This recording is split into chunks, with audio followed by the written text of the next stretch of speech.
अस्सलामु अलैकुम वरहमतुल्लाह। एक मरतबा सुलेमान बिन हर्ब रहमतुल्लाह अलैह तशरीफ फरमा थे। वक्त का बादशाह हारून रशीद उस वक्त उनके दरबार में मौजूद था। हारून रशीद को प्यास लगी। उसने अपने खादिम से कहा कि मुझे पानी पिलाओ। खादिम एक गिलास में ठंडा पानी लेकर आया। जब बादशाह ने गिलास हाथ में पकड़ लिया तो सुलेमान बिन हर्ब रहमतुल्लाह अलैह ने उन्हें कहा कि बादशाह सलामत, जरा रुक जाइए। वो रुक गया।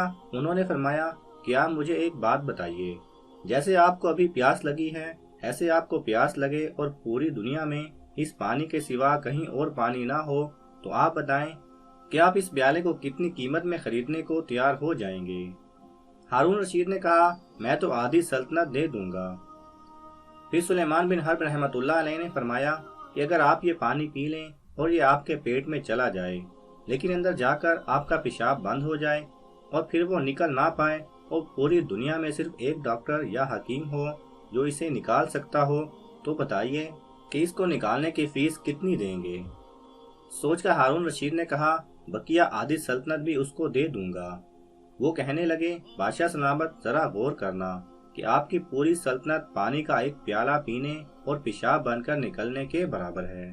अल्लाह अकबर।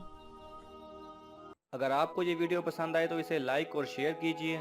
किसी भी किस्म के सवाल और इजहार राय की खातिर कमेंट्स कीजिए और मज़ीद ऐसे दिलचस्प वीडियोस देखने के लिए हमारे चैनल को सब्सक्राइब करें और साथ में बने बेल आइकन पर लाजमी क्लिक करें।